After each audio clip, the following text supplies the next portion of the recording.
Hello everyone. Today we are going to start a new chapter of class 3rd EVS, which is chapter 13, sharing our feelings. In this chapter, we will study how people share their feelings with others. We will also study about some people who are different from the common people. So, let's start the chapter. After returning home from school, there are two people with whom I like to share my news. They enjoy listening to my tales. मैं school से लौट रही थी। घर पर दो लोगों को अपनी बात सबसे पहले बताना चाहती थी। वो मेरी बातों से सबसे ज़्यादा खुश होते हैं। द फर्स्ट पर्सन इज़ माई नानी. She is always anxious to listen to me. She waits for me to return from school. She is quite old and often has back pains. She cannot see or hear well. Every day in the morning, Papa reads the newspaper loud to her. She does the rest of her work herself. If someone tries to help her, she gets very upset. Though she cannot see properly, she is very fond of cutting vegetables. She says these days children do not know how to cut vegetables properly. पहली तो है मेरी नानी. वे उत्सुक रहती हैं मेरी बातों को सुनने को. वे मेरे स्कूल से लौटने का इंतज़ार करती हैं. उनकी उम्र कुछ ज़्यादा है और उनकी कमर में भी दर्द रहता है. नानी ऊंचा सुनती हैं और दिखाई भी कम देता है. रोज़ सुबह पापा उनको अखबार ज़ोर ज़ोर से पढ़कर सुनाते हैं. नानी अपना बाकी सारा काम खुद करती हैं. उनकी कोई मदद करे तो वे परेशान हो जाती हैं. दिखता कम है पर सब्जी काटने का बहुत शौक़ है.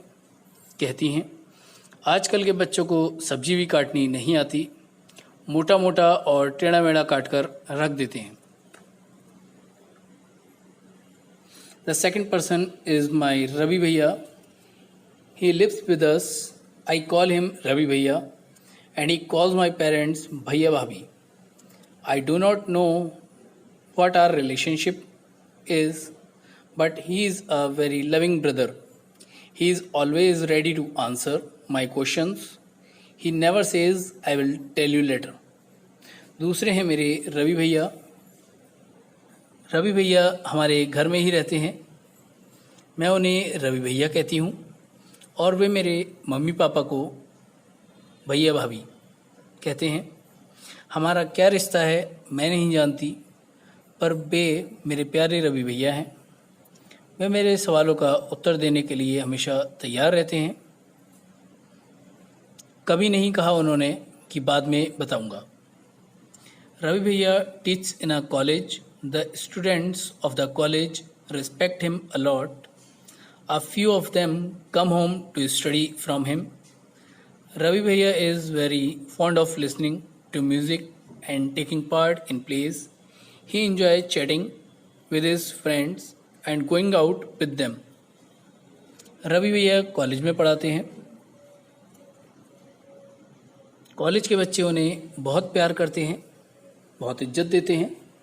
कुछ तो उनसे घर पर भी पढ़ने आते हैं. रवि भैया को म्यूज़िक सुनने में, नाटकों में भाग लेने में और दोस्तों के साथ घूमने में बहुत अच्छा लगता है. He has a good sense of humor and makes all of us laugh. वो खूब हंसते हंसाते भी हैं. भैया carries a white stick when he goes out. Looking at him moving around in the house, no one can say that he cannot see. He likes to do all his work himself.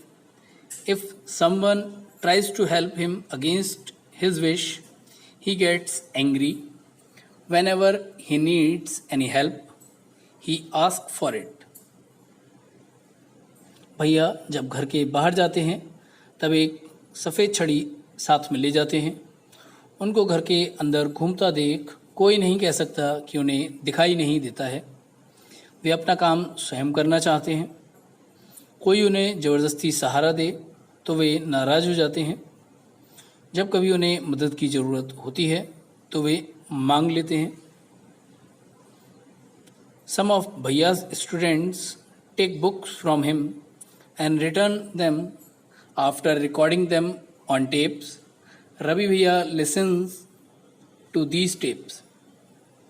कुछ बच्चे रवि भैया से college की किताबें ले जाते हैं और कुछ दिन के बाद किताबों के साथ उन्हें टेप दे जाते हैं।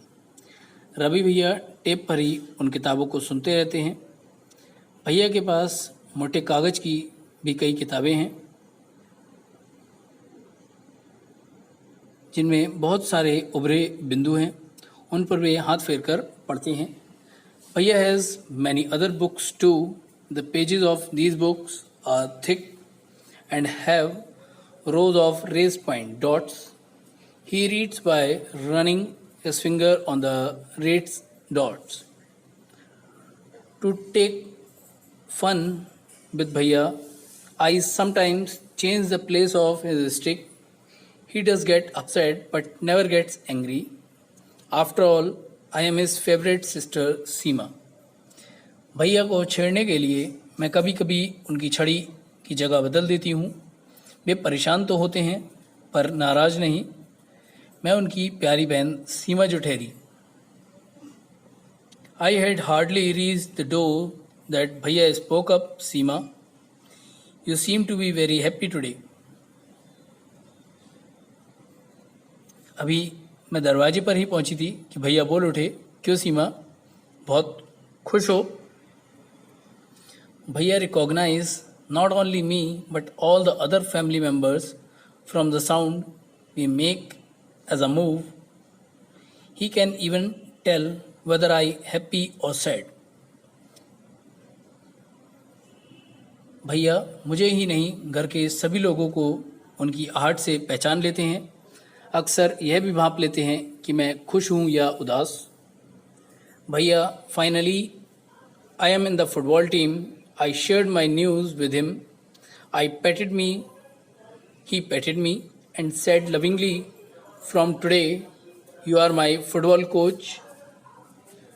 भैया आखिर मैं फुटबॉल टीम में शामिल हो गई हूँ। मैंने भैया को अपनी खबर सुनाई। भैया मेरी पीठ थपथपाकर बोले, आज से तुम ही मेरी फुटबॉल की कोच हो। There is a special way of reading and writing for people who cannot see. It is called Braille. It is written on a thick paper by making a row of raised point dots with a pointed tool. Braille is read by running the fingers on the raised dot.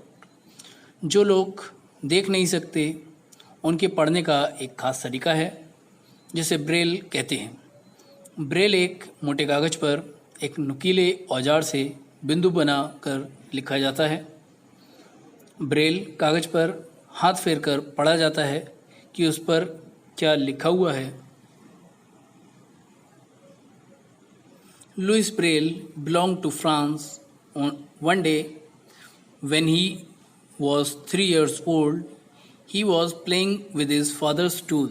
Suddenly, a pointed tool hurt his eyes.